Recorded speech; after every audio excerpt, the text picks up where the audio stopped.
Donald Trump has revealed he tweets from bed, does not know who Jeremy Corbyn is and gets so much fan mail from Britons in an interview with Piers Morgan. The US president insisted he was very popular in the UK, despite vows from opponents that his visit to the country will be greeted with huge protests.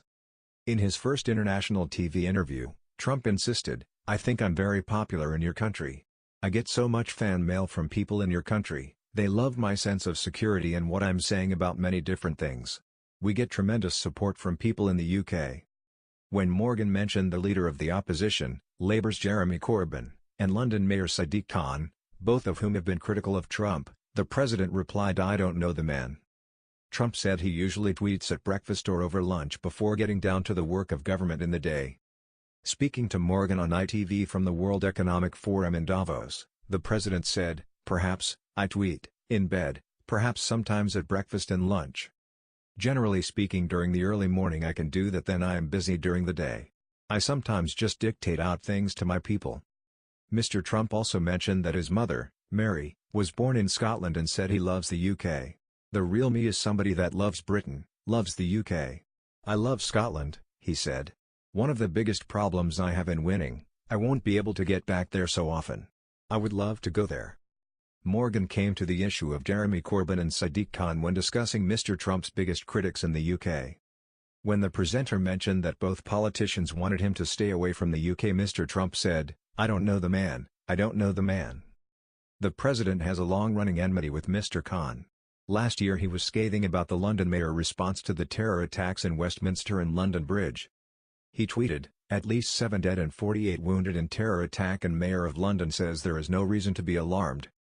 President Trump also defended his diet. Asked if he planned to switch away from fast food, which he has regularly been pictured eating, he said, "No, don't want to change it. I eat fine food, some from the finest chefs in the world. I am healthy, I have some of that, fast food, on occasion. I think I eat actually quite well." In the interview, Mr. Trump also sparked a diplomatic row by claiming the Prime Minister had invited him to make 2 trips to the UK this year, including a state visit in October, with all the pomp that entails.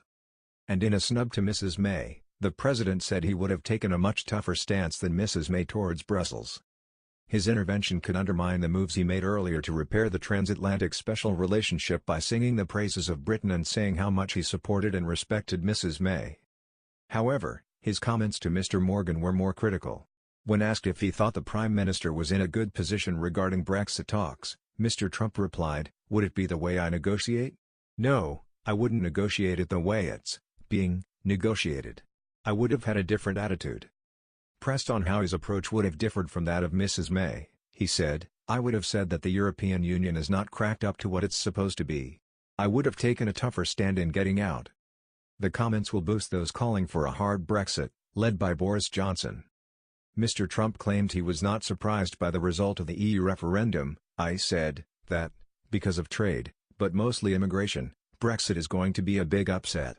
And I was right." He added, "I know the British people and understand them. They don't want people coming from all over the world into Britain, they don't know anything about these people." However, Mrs. May can draw comfort from the president's promise of a great trade deal between Britain and America after the UK has left the EU. "You have a 2-year restriction because of Brexit, but when that is up we're going to be your great trading partner." Before the cameras started rolling, Mr. Morgan asked Mr. Trump if he was coming to the UK. He replied, "Yeah, I'll be there. She, Mrs. May, just invited me. Twice." After checking with an aide, Mr. Trump said he expected one non-state visit, probably in July after a NATO summit in Brussels, followed by a state visit in October. A White House aide said later the date had not yet been confirmed. Mr. Trump's comments about a state visit took Downing Street and Buckingham Palace by surprise. A Whitehall source added, "As far as we know, nothing has been agreed about the president meeting the Queen." Buckingham Palace declined to comment. Mrs. May's invitation for a state visit, made shortly after Mr. Trump entered the White House a year ago, had been put on ice as a result of wide-scale public opposition. Mr. Trump also cancelled a planned trip to open the new U.S. Embassy in London next month. However, the president told Mr. Morgan, "A lot of people in your country like what I stand for, they respect what I stand for." Mr. Trump made it clear that he was thrilled at the way Emmanuel Macron had rolled out the red carpet for him on a state visit to France. "Emmanuel is a great guy. His wife is fantastic. I like them a lot. We had dinner at the top of the Eiffel Tower and everything was closed. Mr. Trump had reportedly refused a state visit to the UK after Mrs. May criticized him for retweeting videos from British far-right extremists. The president said he would apologize if the far-right group is seen as being horrible and racist. The videos were initially posted by British nationalist Jada Franson, who has been convicted of hate crimes, and Theresa May publicly condemned the president. Asked about a state visit during a joint appearance with Mrs. May at the Davos Economic Summit on Friday, Mr. Trump said, "We'll talk about it." Mrs. May nodded in approval. Number 10 said last night details of any state visit would be set out in due course. The president also answered once and for all the question of whether or not he is a feminist. His answer was a clear no. Trump said, "No, I wouldn't say I'm a feminist. I mean, I think that would be, maybe, going too far. I'm for women, I'm for men, I'm for everyone. I think people have to go out, they have to go out and really do it, and they have to win. And women are doing great, and I'm happy about that."